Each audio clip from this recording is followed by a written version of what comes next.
Hello guys, welcome to my another video. So guys, আজকে নিয়ে এসেছি একটি নতুন ভিডিও, যে ভিডিওতে আছে একটা ব্রিডিং ফার্ম কিভাবে প্রপারলি অপারেট করা হয় এবং এর কমপ্লিট ইনফরমেশন আর ডেলি অ্যাক্টিভিটিস। তো আজকে একটা ছাগলকে এই ইঞ্জেকশনটা দেবো আর O2 দেবো। তো 1 ml অক্সিটেট্রাসাইক্লিন নিয়ে নিয়েছি। আজ টেম্পারেচার খুব থাকার কারণে ছাগলগুলো আজ ছায়াতে রেস্ট করছে, ডে শেল্টারে রেস্ট করছে।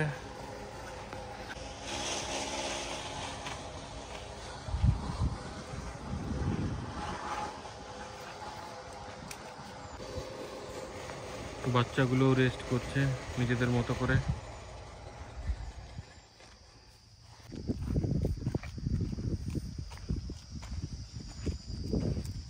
ভুট্টার ভুসি আর সর্ষের খোল সেদ্ধ করে রাখা আছে। বাদামের গাছকে চপ করে দেওয়া হয়, যেটা ছাগলের খুব ভালো খাবার। ভুট্টার ভুসি সেদ্ধ আর সর্ষের খোলকে এভাবে সেদ্ধ করে এবার জলের সাথে মিক্স করে দেওয়া হবে। ক্যালসিয়াম ওরালি দেওয়া হচ্ছে।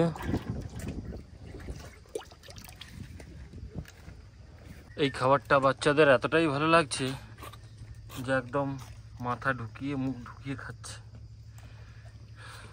তার দানাটা খাওয়ার পর একটু নর্মাল জল দিয়ে রাখলাম, যাতে আজ টেম্পারেচারটা খুব আছে, যাতে ওরা ডিহাইড্রেটেড না হয়েছে পড়ে।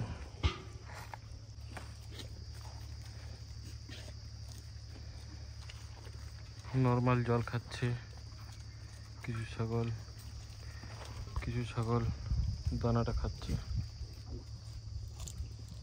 আপনারা দেখতে পাচ্ছেন বেশিরভাগ ছাগলই কিন্তু ছায়া এরিয়াটাতে রয়েছে।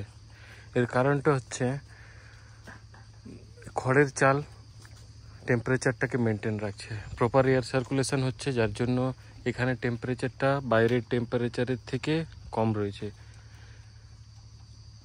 ফার্ম কালচারে এটাই দেখা যায় কি ছাগলরা খুব সুখী হয়ে পড়ে এবং ঠান্ডা জায়গা খুঁজতে থাকে সব সময়। তো গাইজ, এই ছাগলটা কিছুদিন ধরে অসুস্থ ছিল আমাদের ফার্মেই। ওর পিপিআরের সিমটমস ছিল, ট্রিটমেন্ট করাতে ও ঠিকঠাক হয়ে গেছে এখন অবধি, আর এখন মোটামুটি আর কোনো প্রবলেম নেই। আর এই ছাগলটা হচ্ছে আমাদের ফার্মের সব থেকে আলাদা ছাগল। এতই আলাদা, সে কারোর সাথে মিশতেও চায় না, দলে থাকতে চায় না। এ শুধু আলাদাই থাকতে, একা একা খুব ভালো লাগে ওর থাকতে, মনে হয় একা একাই থাকে, একা একা খায়, সব একা একা করে ওর। এই পাঠাটা দুদিন আগে খুবভাবে উইক হয়ে পড়েছিল, বুঝতে পারছিলাম না যে উইক হওয়ার কারণটা কি। তারপরে ওকে কিছু সাপ্লিমেন্ট দেওয়ার পরে একদম জংলা ঘাস খেতে খেতে মোটামুটি ঠিক হয়ে এসছে। গাইজ, এই ছাগলটা আজকে বাচ্চা দিয়েছে, দুটো বাচ্চা হয়েছে, একটা মেল একটা ফিমেল। ওদেরকে এভাবে রাখা হয়েছে, এই যে দেখতে পাই। কাকু আমাদের ছাগলের খাবার নিয়ে চলে এসছে জঙ্গল থেকে, পাতা, সবুজ পাতা নিয়ে এসছে। আর 90% যেহেতু সবুজ পাতা দেওয়া হয় ছাগলদের, সেই জন্য খুব বেশি পরিমাণে পাতা আর ঘাসের কনজাম্পশন হয় এখানটাতে। এরা এখন সবাই এদের ইভিনিং মিল খাচ্ছে এরমভাবে।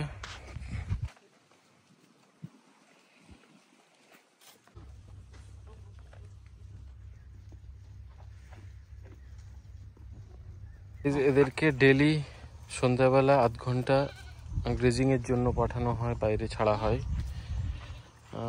ছাড়ার কারণটা শুধুমাত্র পেট ভরার জন্য নয়, একটা হ্যাপি মাদার কনসেপ্টের জন্য আমরা এদেরকে বাইরে ছাড়ি। বাইরে যেয়ে পরে এরা ঘোরাফেরা করে নিজের মনের আনন্দে ঘাস টাস খায়, দিয়ে টাইম হলে পরেই ওরা ফিরে আসে।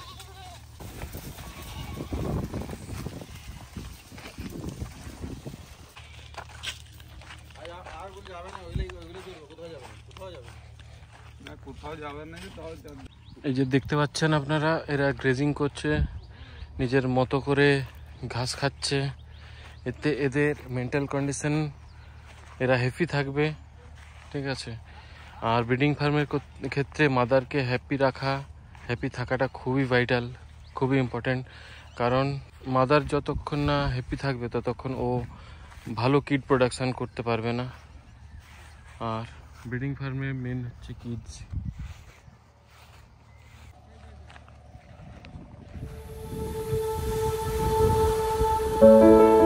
এদের খাওয়া হয়ে যেতে গিয়ে এরা ঘরে ঢুকে যাচ্ছে, দেখতে পাচ্ছেন, নিজেরাই ঘরে ঢুকে যাচ্ছে সব খাওয়া কমপ্লিট হতেই। তো গাইজ এরা এখন নাইট শেল্টারে চলে যাবে, ওদের সময় হয়ে গেছে নাইট শেল্টারে যাওয়ার, যাচ্ছে সবাই নাইট শেল্টার।